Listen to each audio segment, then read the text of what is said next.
The night was crisp, the kind that nipped at your skin as soon as you stepped out. I had just finished a grueling 12-hour shift at the hospital, my feet dragging and my mind still whirling from the day's surgeries. As I made my way to the subway, hoping to catch the next train home, something caught my eye. A girl lying on the pavement, her face twisted in pain. My heart skipped a beat. I rushed over, crouching beside her. "Hey, are you okay?" I asked, my voice barely above a whisper. Her eyes, wide and filled with tears, locked onto mine. "My arm, it hurts so much," she managed to say between gritted teeth. I glanced at her arm, noticing it was bent at an awkward angle. "We need to get you to a hospital," I said, trying to keep my voice calm. I pulled out my phone and dialed for an ambulance, but after a few rings, I realized it was going to take too long. "No time," I muttered to myself. I gently lifted her, cradling her as I hurriedly hailed a cab. The driver, seeing the urgency in my eyes, didn't hesitate to speed through the city streets. At the hospital, the emergency room was buzzing with activity. I could see Dr. Roberts' office from where we were. The lights were out, and his absence was palpable. I turned to the nurses. "We need to get her prepped for surgery. I'm Dr. Ethan Green. I know this is unconventional, but Dr. Roberts is not here, and this girl needs immediate help." The head nurse, Linda, eyed me skeptically. "You're not authorized to perform surgery without Dr. Roberts' approval." "I understand," I said, trying to stay composed. "But if we wait, her condition could worsen. I've handled similar cases before. Please, let's just get started." Reluctantly, Linda nodded. "All right, but you're taking full responsibility for this." In the operating room, I worked quickly, my hands steady despite the circumstances. As I operated, I couldn't shake the nagging feeling of stepping beyond my boundaries. The clock ticked loudly, each second feeling like an eternity. When the surgery was over, I felt a wave of exhaustion mixed with relief. I'd managed to set Sophie's arm properly and stabilize her. I glanced at the clock. Dawn was approaching. I needed to think about her next steps. Back in the recovery room, I checked on Sophie. She was still out cold from the anesthesia. I wiped the sweat off my forehead and sat down in a nearby chair. My mind raced with the implications of what I had done. As I was lost in thought, the door creaked open. A middle-aged woman with an anxious expression stepped in. "Where's my daughter?" she demanded, her voice trembling. I stood up quickly. "She's in recovery. I'm Dr. Ethan Green." "You must be Sophie's mother." "Yes, I'm Claire Thompson," she said, her eyes darting around. "I've been looking everywhere for her. What happened?" I took a deep breath. Sophie was found injured on the street. I performed an emergency surgery. Dr. Roberts was absent, so I took the initiative. Claire's eyes widened. "You did what?" "I know it's not standard procedure," I admitted, "but Sophie needed immediate care. I couldn't just leave her in pain." Claire's expression softened, though concern remained. "I appreciate what you've done, but this isn't how things are usually handled." "I understand," I said, feeling the weight of the situation. "I'll make sure she gets the best care possible until she's ready to go." Claire nodded, though she still looked worried. "Thank you for helping her." As the first rays of sunlight filtered through the blinds, I realized the full gravity of my actions. I had acted on impulse, driven by the urgent need to help. Now, as I looked at Sophie's peaceful face, I hoped that my decision, though risky, had been the right one. The early morning light streamed through the blinds, casting long shadows in the hospital room. I was on autopilot as I checked on Sophie, ensuring she was stable and comfortable. My mind, however, was far from focused on her immediate care. I was anxious about the fallout from my decision to perform surgery without authorization. Claire Thompson, Sophie's mother, had stayed by her daughter's side, but I could tell from her tired eyes and furrowed brow that she was deeply concerned. I approached her, trying to offer a reassuring smile. "How's Sophie doing this morning?" Claire looked up, her eyes weary but grateful. "She's doing better, thanks to you." I know it wasn't easy for you, but I'm worried about what's going to happen next." Before I could respond, the door swung open, and a stern-faced man walked in. Dr. Roberts, the chief surgeon, had arrived. His gaze was sharp as he took in the scene. Sophie in the bed, me standing beside her, and Claire sitting quietly. "Dr. Roberts," I began, trying to remain composed. Sophie needed immediate attention. "I went ahead with the surgery because you overstepped your authority," Dr. Roberts interrupted, his voice cold. "You acted without my permission, and that's a serious breach of protocol." I swallowed hard. "I understand your position, but the situation was critical. I had to act fast to save her from further injury." Dr. Roberts' expression didn't soften. "The protocols are there for a reason. You had no right to bypass them." As Dr. Roberts continued to berate me, the tension in the room escalated. I could feel Claire's anxiety, and Sophie's fragile state made everything more intense. The nurse, Linda, who had initially questioned my decision, now stood nearby, her expression a mixture of concern and judgment. Eventually, Dr. Roberts turned to Claire. "You should know that Dr. Green's actions will be reviewed. This isn't just about the surgery. It's about the protocols he chose to ignore." Claire's eyes narrowed. "With all due respect, Dr. Roberts, Ethan saved my daughter's life. Isn't that what matters most?" Dr. Roberts sighed, visibly frustrated. "It's not that simple. We can't just ignore the rules because of one success." Later that morning, I was summoned to the hospital administrator's office. The weight of the situation pressed heavily on my shoulders as I walked down the sterile, brightly lit corridors. I knocked softly on the door and stepped inside. Mr. Thompson, the hospital owner and Claire's father, sat behind a large desk. He looked up from his paperwork, his expression neutral but curious. "Dr. Green, please have a seat." I sat down, trying to read his demeanor. "Mr. Thompson, I wanted to explain the situation." He held up a hand, cutting me off. "I've heard the basics from Claire and Dr. Roberts. I'd like to hear your side." I took a deep breath. Sophie was in critical condition when I found her. I felt that delaying surgery could have resulted in severe complications or even worse. I acted with her best interests at heart. Mr. Thompson leaned forward, "And I appreciate your dedication. However, you need to understand that hospital procedures exist to ensure patient safety and operational integrity. Ignoring them can lead to serious consequences." I nodded, feeling a pang of regret.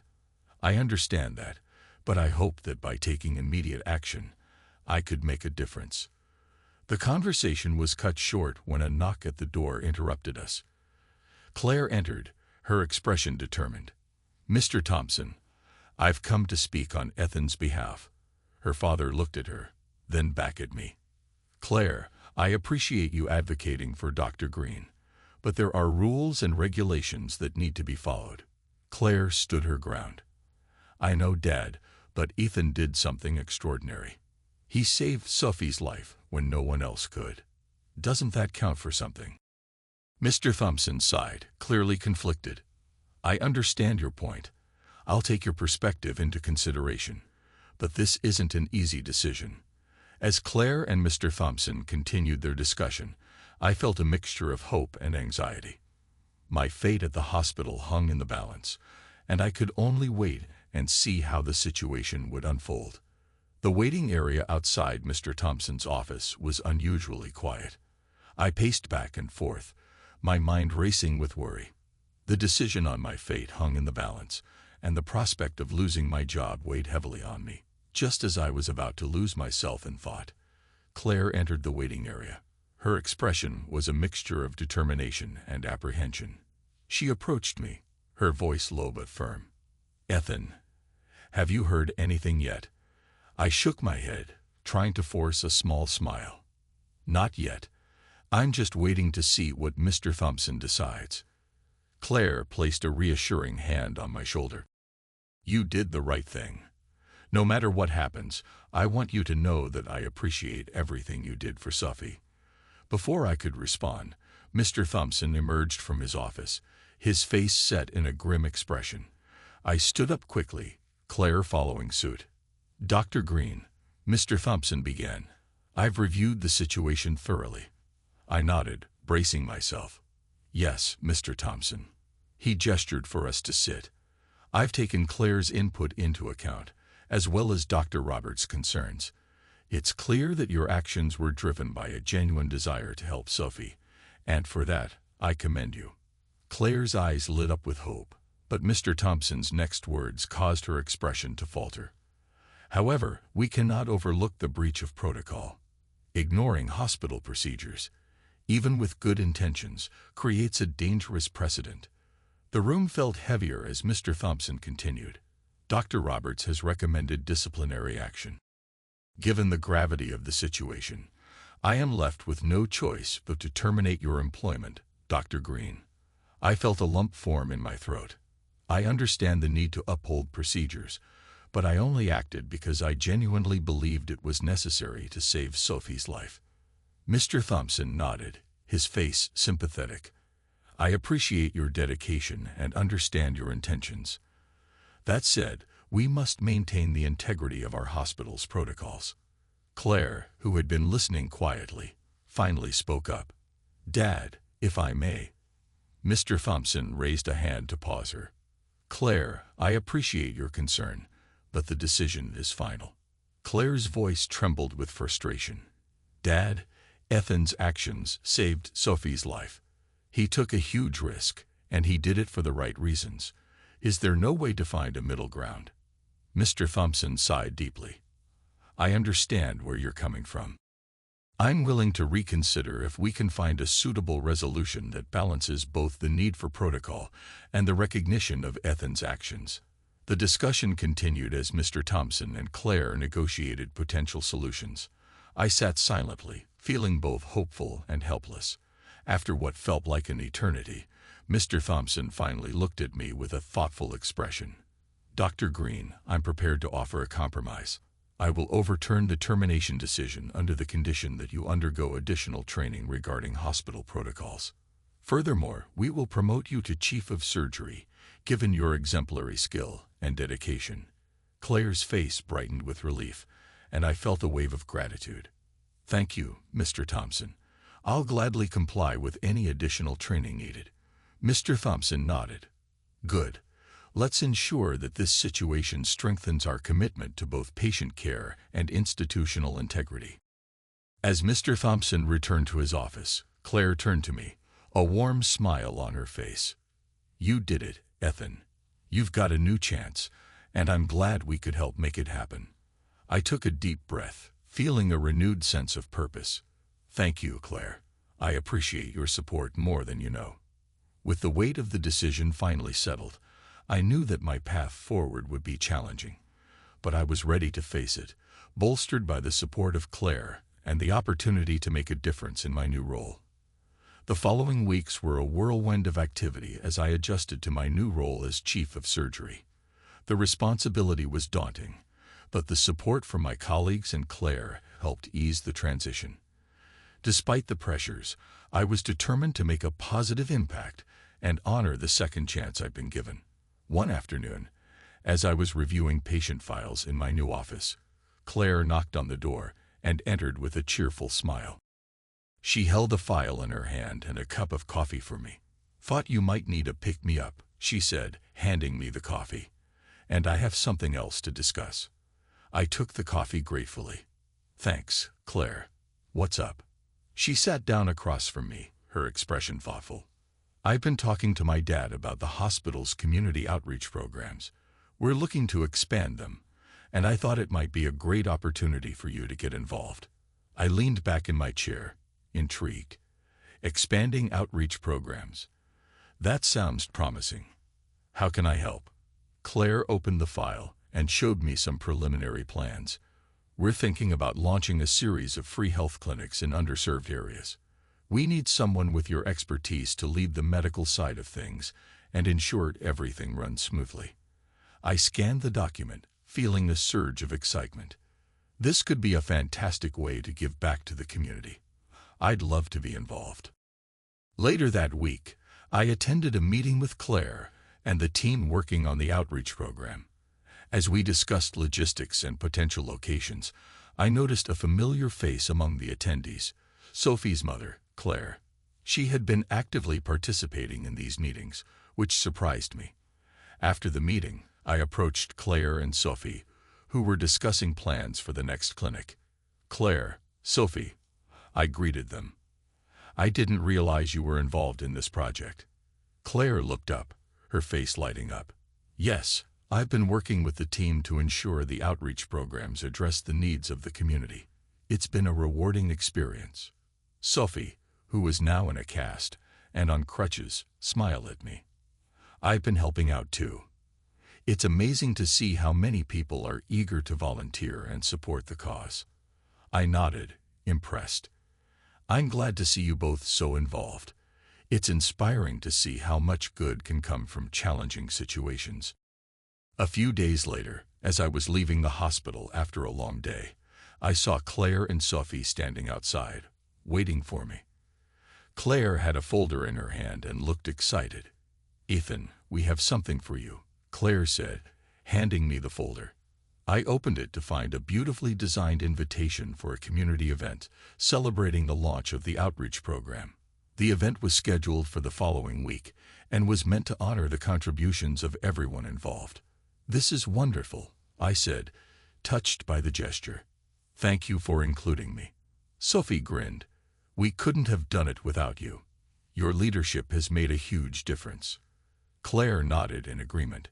"And this event is a small token of our appreciation. We want to celebrate not just the program, but also the people who have helped make it a reality." As I looked at the invitation, I felt a profound sense of fulfillment. The challenges I faced and the unexpected turn of events had led me to a place where I could make a meaningful impact. The support from Claire and Sophie, along with the opportunity to contribute to the community, had transformed my career and perspective. I looked at Claire and Sophie with gratitude. "Thank you both. This means a lot to me. I'm excited to celebrate this achievement with everyone." With a renewed sense of purpose and optimism, I prepared for the upcoming event, knowing that the road ahead was filled with opportunities to make a difference. The grand opening event for the outreach program was a significant milestone for the hospital, and it was held at a beautifully decorated community center. The room was filled with attendees, including staff, volunteers, and community members. The atmosphere was lively and celebratory, with a sense of accomplishment hanging in the air. Claire and I arrived early to ensure everything was in place. As we walked through the room, Claire glanced at me and smiled. "You've really outdone yourself, Ethan. The program is a huge success, and it's all thanks to your hard work." I looked around at the bustling activity, feeling a deep sense of satisfaction. I couldn't have done it without the support from everyone, especially you and Sophie. It's been a team effort. As the event began, James Thompson, the hospital's owner and Claire's father, took the stage to address the crowd. His speech was heartfelt, acknowledging the contributions of everyone involved and emphasizing the importance of community support. After his speech, he invited me up to say a few words. Taking the microphone, I looked out at the audience, feeling a mix of nerves and excitement. "Thank you, Mr. Thompson, and thank you all for being here. This program represents more than just healthcare. It's about making a difference in people's lives and giving back to our community." The crowd applauded, and I noticed Sophie and Claire exchanging proud smiles. I continued, "When I first joined the hospital, I never imagined I'd be in this position. But the journey I've been on has taught me the value of compassion and the impact of second chances." After my speech, I was approached by several people expressing their gratitude and admiration. It was an overwhelming experience, but one that made me realize the true value of the work we were doing. Later that evening, as the event winded down, Claire, Sophie, and I gathered in a quieter corner of the room. Claire handed me a small wrapped gift. "What's this?" I asked, curious. Claire smiled. "Just a little something to show our appreciation for everything you've done." I unwrapped the gift to find a framed photograph of the team working on the outreach program, along with a handwritten note that read, "To Ethan, with gratitude for your dedication and for giving us hope. From Claire, Sophie, and the entire team." I looked up, touched. This is really meaningful. Thank you both. It's been an incredible journey, and I'm grateful for the chance to be part of something so special. Sophie, who was still adjusting to her cast, nodded. I've seen how much you care about this program and the people you help. It's inspiring. Claire added, I'm proud of how far we've come together, and I'm excited about what's next. The following week, things at the hospital began to settle into a new routine. My role as chief of surgery was demanding, but it was fulfilling in ways I hadn't anticipated. The outreach program continued to grow, and the positive impact on the community was evident. One afternoon, while I was reviewing patient charts in my office, James Thompson stopped by. He had a serious expression, but also a look of satisfaction. "Ethan," he began, "I wanted to personally thank you again for everything you've done. The outreach program is already showing impressive results, and the community has responded positively." I looked up, grateful for his acknowledgement. "Thank you, Mr. Thompson. I'm just glad I could contribute to something meaningful." James continued, "I also wanted to let you know that we've been receiving positive feedback about your leadership. It's clear that you've not only redeemed yourself, but also set a new standard for what we can achieve together." I smiled, feeling a sense of fulfillment. I appreciate that. It's been a challenging but rewarding experience. As James left, I looked around my office, reflecting on how much had changed. From the unexpected encounter with Sophie to the redemption and resolution that followed, my journey had come full circle. I was grateful for the support from Claire, Sophie, and the entire team, and I felt ready to face whatever challenges lay ahead with renewed hope and purpose. Spring had arrived, bringing with it a fresh start and renewed energy. The hospital's outreach program was thriving, and the atmosphere at the hospital was more optimistic than ever. With my new role as chief of surgery firmly established, I found myself looking forward to the future with a sense of purpose. One morning, as I was preparing for a series of surgeries, I received a knock on my office door. Claire walked in with a bright smile. "Hey, Ethan," she greeted warmly. "I wanted to see how you're settling into your new role. You've been doing an amazing job." "Thanks, Claire," I said, standing up from my desk. "It's been a whirlwind, but I'm getting the hang of it. It's definitely different from what I was used to, but in a good way." Claire glanced around my office, which was still in the process of being fully organized. "I see you're still getting settled in. How about a little break?" I was thinking of having a small get-together this weekend to celebrate our success and the new chapter for everyone. I raised an eyebrow, intrigued. "A get-together? Sounds like a great idea. What's the occasion?" Claire's eyes sparkled with excitement. "Just a chance to relax and celebrate our achievements. Plus, it's a good opportunity to bring together everyone who's been part of this journey." The weekend arrived, and Claire's house was buzzing with activity. She had transformed her living room into a cozy space, filled with festive decorations, food, and laughter. Sophie, who was now recovering well, was helping with the setup. "Wow, Claire," I said as I walked in. "This place looks fantastic. You really went all out." Claire grinned. "It's all about celebrating the people who made this possible, and you're a big part of that." Sophie, still in her cast but cheerful, joined us. "It's great to see everyone together like this. It's been a while since we all had a chance to unwind." As the evening progressed, the room filled with colleagues, friends, and family members. Conversations flowed easily, and there was a palpable sense of camaraderie. I found myself reflecting on how much had changed since my unexpected encounter with Sophie. Later in the evening, Claire and I found a quiet corner of the room. Claire looked at me with a thoughtful expression. "You know, Ethan," she said, "I've been thinking about how much we've accomplished together. It's been quite a journey, hasn't it? It really has, I replied, nodding. From the initial challenges to where we are now, it's been a transformation for all of us. I'm grateful for the chance to be part of something that makes a real difference. Claire smiled warmly. And it's only the beginning. There's so much more we can do, and I'm excited to continue working with you. I chuckled. You're right. With the support we have and the momentum we've built, there's no telling what we can achieve. As the night drew to a close, guests began to leave, and the house quieted down.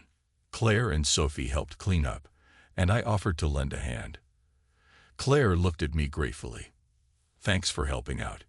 It's been a wonderful evening, and I think it's exactly what we needed.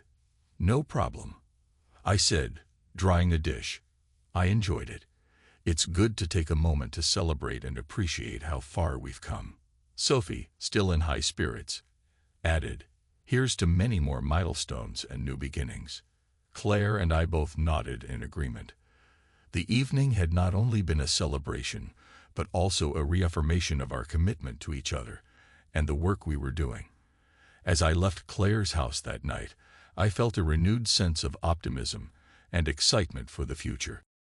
The journey that began with a simple act of kindness had led to a series of transformative events, and I was ready to embrace the new beginnings that lay ahead, both in my professional life and in the relationships I had formed along the way. The morning sun filtered through the blinds of my new office, casting a warm glow on the sleek desk and neatly organized files. The hospital had undergone a series of positive changes since my promotion to chief of surgery, and I was eager to build on that momentum. My first major initiative was to establish a mentorship program for young surgeons, something I believed would make a significant difference.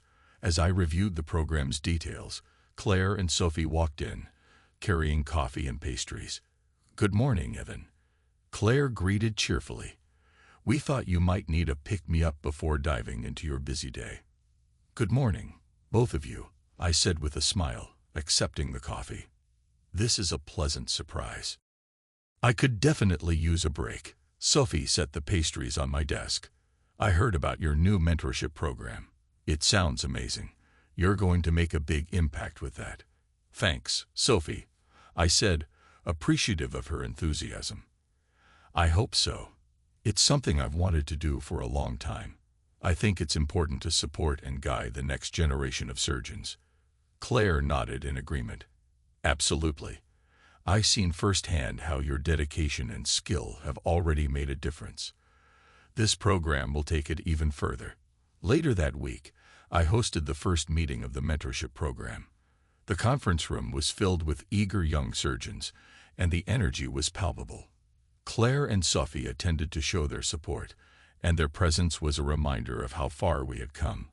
I addressed the group with a sense of purpose. Welcome, everyone. I'm thrilled to see so many passionate individuals here today. Our goal with this program is to provide you with the guidance, support, and opportunities you need to excel in your careers. One of the young surgeons, a woman named Dr. Lisa Roberts, raised her hand. How will the mentorship program work in terms of pairing us with mentors? I nodded, ready with an answer. We'll match each of you with a mentor based on your specific interests and goals. We want to ensure that you get the most relevant and beneficial experience possible. Another participant, Dr. Mark Sanchez, spoke up. What kind of support can we expect from our mentors? I smiled, acknowledging the importance of this question. Our mentors will offer clinical guidance, career advice, and personal support. They'll help you navigate challenges, provide feedback, and share their experiences to help you grow both professionally and personally. After the meeting, Claire and Sophie joined me for a brief walk through the hospital. The halls were bustling with activity, and the sense of optimism was contagious. Claire glanced at me with a thoughtful expression. It's incredible to see how you've turned things around, Evan. The mentorship program is just the beginning of many positive changes. I couldn't have done it without the support of you and Sophie, I said sincerely. Your belief in me and this project has made all the difference. Sophie chimed in.